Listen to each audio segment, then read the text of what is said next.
18. This is Justyn. Today I wanted to talk to you all about weight loss and body composition. Cool?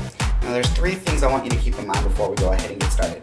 The first thing is that there's a lot of stuff that I'm omitting in this video, so you're not going to see everything that there is to know about body composition and weight loss. The second thing is that these charts, they are not drawn to scale.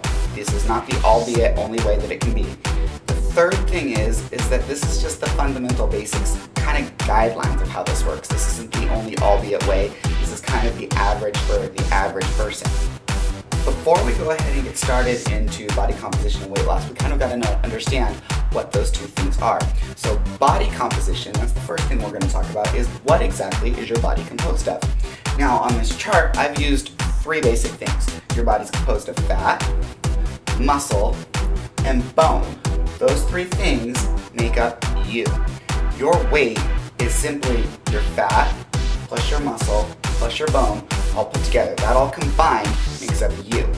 Now, to think about weight, weight is nothing more than the Earth's pull on you. So how hard the Earth is pulling, gravity pulling on you, that equals your weight. So a really simple way to lose a whole bunch of weight really fast is go to the moon. Just head right up to the moon.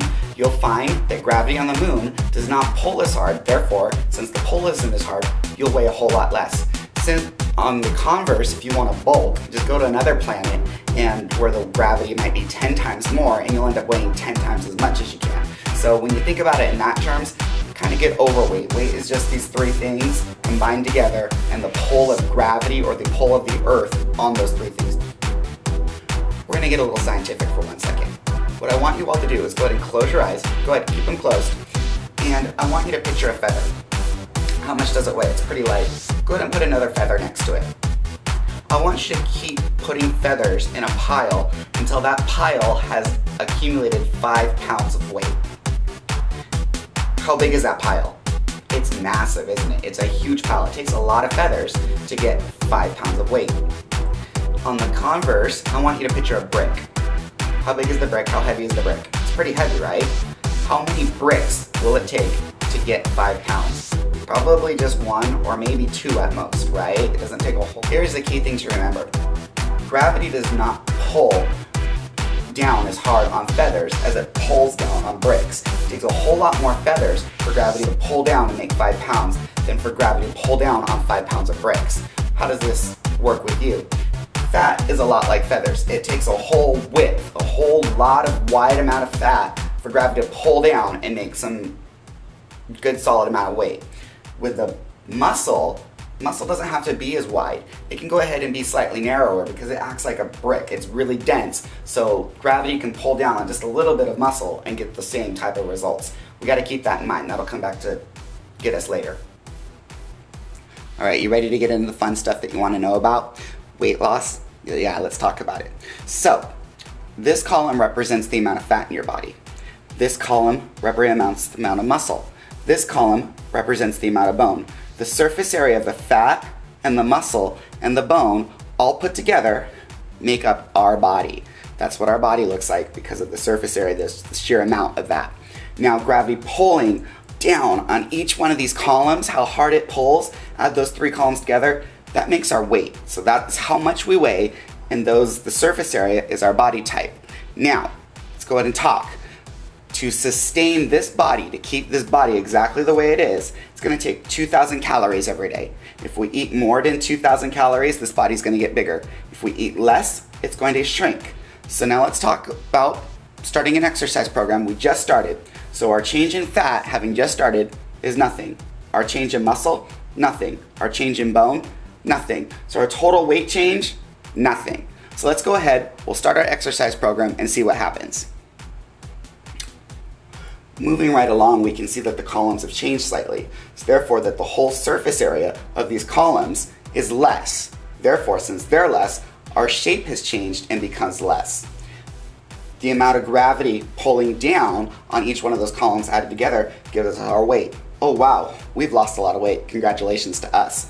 Now, the amount of calories it'll take to sustain this body is only 1,800. What in the world just happened?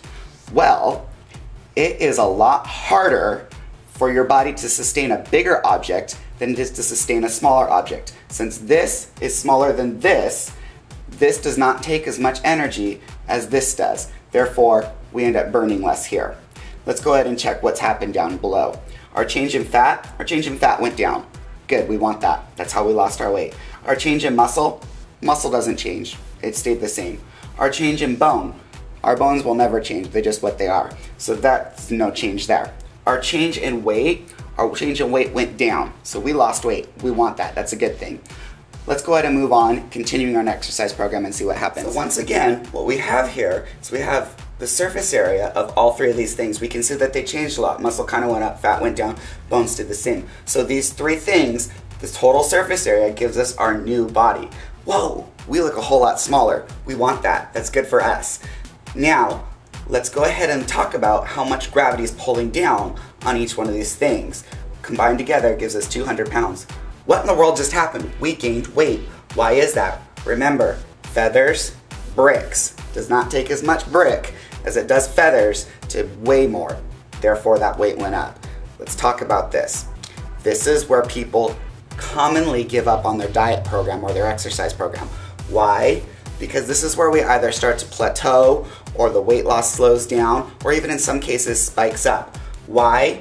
Even though the fat's still going down, the building of the muscle goes up and therefore can increase our weight. Granted, this is kind of drastic, but once again, it's just to kind of show you what's going on. Let's check out down below.